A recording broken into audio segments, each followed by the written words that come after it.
नमस्कार, BTV news में स्वागत है आपका। आइए खबरों की शुरुआत करते हैं इस खबर के साथ। चुनाव आयोग द्वारा लोकसभा चुनाव की तिथियों की घोषणा करने के बाद जबलपुर निर्वाचन कार्यालय ने भी चुनावी कार्यक्रम जारी कर दिया है। जिला निर्वाचन अधिकारी दीपक कुमार सक्सेना ने बताया कि चुनाव की घोषणा के साथ ही आदर्श आचार संहिता लागू कर दी गई है। वहीं जबलपुर में 19 अप्रैल को मतदान संपन्न होगा और 4 जून को मतगणना की जाएगी। जिला निर्वाचन अधिकारी दीपक कुमार सक्सेना ने बताया कि प्रदेश में होने वाले पहले चरण के लोकसभा चुनाव के तहत जबलपुर में भी 19 अप्रैल को मतदान होगा। वहीं चुनाव की घोषणा के साथ ही आदर्श आचार संहिता प्रभावशील हो गई है। जिले में लोकसभा निर्वाचन कार्यक्रम के तहत 20 मार्च को अधिसूचना जारी होगी। नाम निर्देशन पत्रों के जमा होने की अंतिम तिथि 27 मार्च होगी। इसके बाद 28 मार्च को स्क्रूटनी, 30 मार्च को नाम वापसी और 19 अप्रैल को मतदान संपन्न होगा, जिसमें जिले के 18,94,304 मतदाता मतदान करेंगे। आज चुनाव आयोग ने प्रेस कॉन्फ्रेंस करके लोकसभा चुनाव का कार्यक्रम डिक्लेयर कर दिया है। जबलपुर पहले चरण में शामिल है, जिसमें पहले चरण में 19 अप्रैल को चुनाव होगा। जबलपुर में अधिसूचना 20 तारीख को जारी हो जाएगी। नाम निर्देशन की आखिरी तारीख 27 मार्च रहेगी। स्क्रूटनी जो है 28 मार्च को होगी और 30 मार्च तक लोग नाम वापस ले सकेंगे। 19 अप्रैल को चुनाव होंगे और 4 जून को मतगणना होगी। ये कार्यक्रम जैसे ही जारी हुआ है, इसके बारे में पॉलिटिकल पार्टीज़ को जानकारी देने के लिए आज हमने एक बैठक का आयोजन किया था और उसके बाद प्रेस के माध्यम से सभी लोगों को सूचना देने के लिए बैठक आयोजित की गई है। मोटे तौर पे जो नॉमिनेशन चालू होंगे वो 20 तारीख को कलेक्टर कार्यालय का जो कक्ष क्रमांक 3 है, हॉल है जो हमारा न्यायालय का जो कक्ष है, वहाँ पे नॉमिनेशन लिए जाएंगे। मतदाताओं की सूची का हम प्रकाशन 15 मार्च की स्थिति में कर चुके हैं, जिसमें 18,94,000 कुल मिला के मतदाता हैं। नए मतदाताओं की संख्या 38,000 है। दिव्यांग मतदाता 22,225 हैं और 6,700 मतदाता ऐसे हैं जो कि 85+ हैं। जो दिव्यांग मतदाता हैं और जो वरिष्ठ मतदाता हैं, इनको घर पर वोट कराने की सुविधा दी जाएगी यदि उस तरह का आवेदन देते हैं तो। 2130 मतदान केंद्र हमारे यहाँ हैं। चुनाव की घोषणा होते साथ ही जो है आचार संहिता प्रभावशील हो गई है। जिला निर्वाचन अधिकारी द्वारा चुनाव संबंधी जानकारी राजनीतिक दलों के प्रतिनिधियों को भी कलेक्ट्रेट में आयोजित बैठक के दौरान दी गई। लोकसभा चुनाव 2024 के लिए आदर्श चुनाव आचार संहिता लागू होते ही जिला प्रशासन और नगर निगम हरकत में आ गए। दोनों विभाग की संयुक्त टीम ने सार्वजनिक स्थानों पर लगे बैनर पोस्टर हटाने का काम प्रारंभ कर दिया है। लोकसभा चुनाव की आदर्श चुनाव आचार संहिता लागू होते ही नगर निगम और कलेक्ट्रेट की टीम सड़क पर उतर आई और सार्वजनिक स्थानों एवं सरकारी संपत्तियों पर लगे बैनर पोस्टर हटाने की कार्रवाई शुरू कर दी गई है। सरकारी अमले द्वारा मालवीय चौक से शास्त्री ब्रिज तक की सड़क पर लगे बैनर पोस्टरों को हटाया गया। आचार संहिता प्रभावशील होने के समय जो कार्रवाइयाँ की जानी चाहिए, संपत्ति विरूपण अधिनियम के तहत जिन फ्लैग्स को हटाना है, होर्डिंग्स को हटाना है, पोस्टर्स को हटाना है, वो कार्रवाई हमने चालू कर दी है। हमारी जो FST टीम है, फ्लाइंग स्क्वाड की टीम है, वो आज रात से काम करना चालू कर देंगे। जो SST की टीम है और VST वगैरह की जो टीम है, ये नॉमिनेशन का जिस दिनांक को चालू होगा, अधिसूचना जारी होगी, उस तारीख से काम चालू करेंगे। आचार संहिता लग गई है, चुनाव का बिगल हो चुका है और इसलिए जो भी सरकारी संपत्तियों में जो नेताओं के फ्लैक्स लगे हैं सभी के निकाले जाएंगे। तो इसकी निगम द्वारा तैयारी की जा रही है। आज कहाँ के निकाले? आज मालवी इधर बस स्टैंड से मालवी चौक शास्त्री ब्रिज। क्या नाम है आपका? प्रकाश दाहिया। जिला निर्वाचन अधिकारी कलेक्टर दीपक सक्सेना का कहना है कि संपत्ति विरूपण की कार्रवाई लगातार जारी रहेगी। सरकारी भवनों एवं स्थानों पर राजनीतिक पोस्टर लगाने वालों के खिलाफ कार्रवाई की जाएगी। जिला अधिवक्ता संघ के चुनाव के मद्देनजर उम्मीदवारों द्वारा लगाए गए बैनर पोस्टरों को भी हटाने की कार्रवाई की जा रही है। लिहाजा अधिवक्ताओं के प्रतिनिधि मंडल ने कलेक्टर से मुलाकात की और उन्हें बताया कि ये राजनीतिक चुनाव नहीं बल्कि वकीलों की संस्था के चुनाव हैं, लिहाजा बैनर पोस्टर नहीं हटाए जाएं। 18 मार्च को जिला अधिवक्ता संघ के चुनाव संपन्न होंगे और उसके पूर्व प्रत्याशियों के बैनर पोस्टर हटाने की कार्रवाई जिला निर्वाचन कार्यालय के अमले द्वारा की जा रही है। लिहाजा इसी सिलसिले में अधिवक्ताओं के एक प्रतिनिधि मंडल ने कलेक्टर दीपक सक्सेना से मुलाकात की और उन्हें बताया कि ये राजनीतिक चुनाव नहीं है, जिसको देखते हुए ये न हटाए जाएं।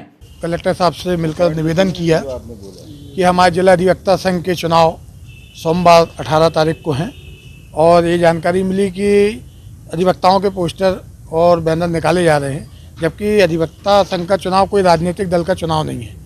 उस संबंध में हम लोगों ने कलेक्टर साहब से निवेदन किया कि साहब हम लोग राजनीतिक दल नहीं है, हमारा जिला अधिवक्ता संघ का है। उस पर हम लोग ने बातचीत की है और आश्वासन मिला है कि कोई भी अनलीगल कार्य नहीं होगा।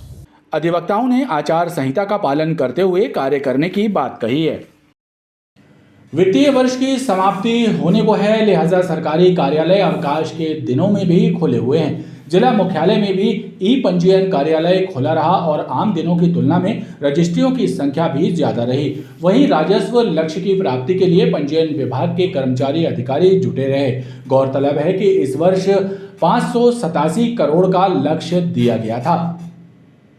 राजस्व लक्ष्य की प्राप्ति के लिए अवकाश के दिनों में भी कार्यालय खुले हैं। जिला ई पंजीयन कार्यालय भी शनिवार को खुला रहा और रजिस्ट्री करवाने के लिए लोगों की भीड़ लगी रही। आज मार्च क्लोजिंग का जो मंथ चल रहा है, उसके कारण रजिस्ट्री में अतिरिक्त भार होने के कारण आज भी यहाँ रजिस्ट्री सुचारू रूप से हो सके, इसके लिए शासन ने ये व्यवस्था की है और रजिस्ट्रियाँ हो रही है। मैं भी आया था यहाँ पर एक जन के इसमें गवाह में आया था, तो मैंने देखा तो मैंने बोला यहाँ पर आज बहुत खचाखच भीड़ बढ़ी है और यहाँ पर रजिस्ट्रियाँ हो रही हैं सुविधा से और बढ़िया रजिस्ट्री हो रही है। मार्च का क्लोजिंग चल रहा है, इस वजह से हर आदमी सोचता है कि जल्दी से जल्दी हमारा काम हो जाए और जो यहाँ का टैक्स वगैरह लगता है वो कम लगे, रजिस्ट्री का खर्च जो है कम ही में हो जाए, क्योंकि मार्च के बाद अप्रैल स्टार्ट होते ही रजिस्ट्री के खर्च जो हैं बढ़ जाएंगे। इसलिए आज शनिवार होते हुए भी काम चालू है और हो सकता है कल भी संडे के दिन भी चालू रहेगा। वरिष्ठ जिला पंजीयक पवन कुमार अहिरवाल ने बताया कि इस वर्ष 587 करोड़ का लक्ष्य मिला था और मार्च के दूसरे सप्ताह तक लगभग 500 करोड़ राजस्व प्राप्ति हो चुकी है। आज ना नॉर्मल दिनों से भी ज़्यादा रजिस्ट्रियाँ हो रही हैं छुट्टी के दिनों में, क्योंकि नॉर्मल मार्च में ज़्यादा ही रहता है। तो हमारा टारगेट की बात करें तो हमारा 587 करोड़ हमारे ज़िले का टारगेट है, जो कि हम अभी हमारे 15 दिन बचे हुए हैं, जो कि हम नज़दीक हैं, पहुँच गए हैं। और लास्ट ईयर जो हमारा 491 करोड़ हमको रुपये प्राप्त हुआ था, वो हम तो मार्च के फर्स्ट वीक में ही उसको हमने प्राप्त कर लिया था और निश्चित ही राजस्व की जो लक्ष्य उससे ज़्यादा जबलपुर जिला प्राप्त करेगा। भंवरताल स्थित एक होटल के संचालक के अकाउंट से अज्ञात व्यक्ति द्वारा 20,10,000 रुपए निकाले जाने का मामला सामने आया है। ओमती पुलिस ने धोखाधड़ी के इस मामले को विवेचना में लिया है। लोहिया पुल पचपेढ़ी निवासी नीलेश अग्रवाल ने ओमती थाने में शिकायत दर्ज कराई है कि उनके बैंक खाते से किसी अज्ञात व्यक्ति द्वारा 20,10,112 रुपए निकाल लिए गए हैं। जब रुपए निकाले जाने का मैसेज उनके मोबाइल पर आया, तब उन्हें इसकी जानकारी मिली।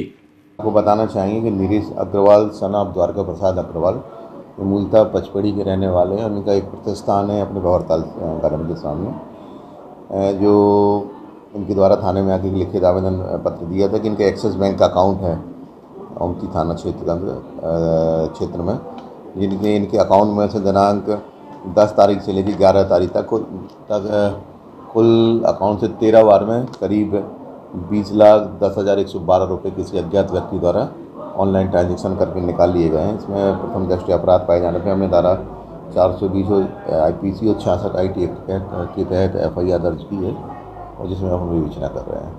ओमती पुलिस ने प्रकरण दर्ज कर छानबीन शुरू कर दी है। इलेक्टोरल बॉन्ड के नाम पर हुए घोटाले को लेकर कांग्रेस कार्यकर्ताओं ने मालवीय चौक पर विरोध प्रदर्शन किया। कांग्रेस कार्यकर्ताओं ने आरोप लगाया कि दबाव डालकर चंदे की उगाही की गई है, लोकतंत्र को नुकसान पहुंचाया गया है। कांग्रेस कार्यकर्ताओं ने मालवीय चौक पर विरोध प्रदर्शन करते हुए आरोप लगाया कि भाजपा ने इलेक्टोरल बॉन्ड के नाम पर बड़ा घोटाला किया है। बोगस कंपनियों के नाम पर करोड़ों रुपयों का लेन देन करके जनता को गुमराह किया गया है। वहीं शराब और दवा कंपनियों पर दबाव बनाकर चंदे की उगाही की गई है। भारतीय जनता पार्टी भारत देश में एक्सटॉर्शन की ब्रांड एम्बेसडर बन गई है।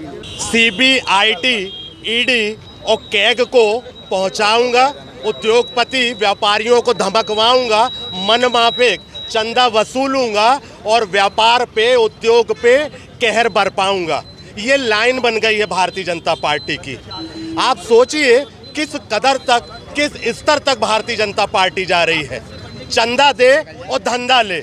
जिनका टर्नओवर 150 करोड़ 150 करोड़ का है, हजार करोड़ रुपए का आप उसको ठेका दे रहे हो, आप उसको बिड में आमंत्रित कर रहे हो। वो एलिजिबल है तो भी, एलिजिबल नहीं है तो भी। तो आप सोचिए कि एक नई तरह की परिभाषा गढ़ दी है भारतीय जनता पार्टी ने इस देश के अंदर। इलेक्ट्रॉल बॉन्ड के माध्यम से जो चंदा उगाही की गई है और जिन कंपनियों से भारी भरकम अरबों खरबों का चंदा लिया है भारतीय जनता पार्टी ने, वो देश के कहीं ना कहीं अपराधी हैं। वो कंपनियां, उन पे भ्रष्टाचार के आरोप लगे थे और उन पे ED और CBI की जांच बैठी थी, उन पे बाकायदा उन पे छापेमारी हुई थी।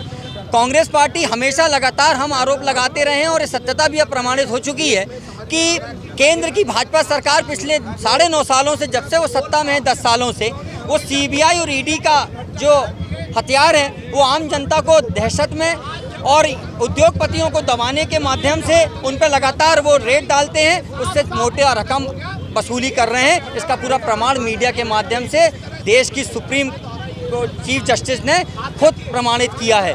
कांग्रेस कार्यकर्ताओं का कहना है कि सुप्रीम कोर्ट की फटकार के बावजूद सरकार सच्चाई को छिपा रही है, लिहाजा अब कांग्रेस कार्यकर्ता जनता के बीच पहुंचकर सच्चाई उजागर करेंगे। सिविल लाइन थाना क्षेत्र में हुए दोहरे हत्याकांड के आरोपियों को जल्द से जल्द गिरफ्तार करने और मृतक की बेटी की सुरक्षा को लेकर श्री विश्वकर्मा महासंगठन के सदस्यों ने SP से मुलाकात की और इस जघन्य हत्या को अंजाम देने वालों को सख्त सजा देने पर भी जोर दिया है। श्री विश्वकर्मा महासंगठन के सदस्यों ने SP आदित्य प्रताप सिंह से मुलाकात की और रेलकर्मी राजकुमार विश्वकर्मा और उनके बेटे की जघन्य हत्या को अंजाम देने वाले आरोपी को जल्द से जल्द गिरफ्तार करने की मांग की। संगठन के सदस्यों का कहना है कि आरोपी को सख्त सजा दिलाई जाए ताकि ऐसी घटनाओं की पुनरावृत्ति ना हो। कल जो सिविल लाइन थाने के अंतर्गत जो घटना घटी है, राजकुमार विश्वकर्मा और तनिष्क विश्वकर्मा जो उनका बेटा था, उसकी जो जघन्य हत्या मतलब मारा गया, जघन्य रूप से हत्याकांड किया गया है, उसके लिए हम चाहते हैं कि जो आरोपी है उसको सख्त से सख्त सज़ा दी जाए और हो सके तो फांसी की सज़ा हो। और इसके अलावा हम ये चाहते हैं कि जो बच्ची है वो सुरक्षित रहे।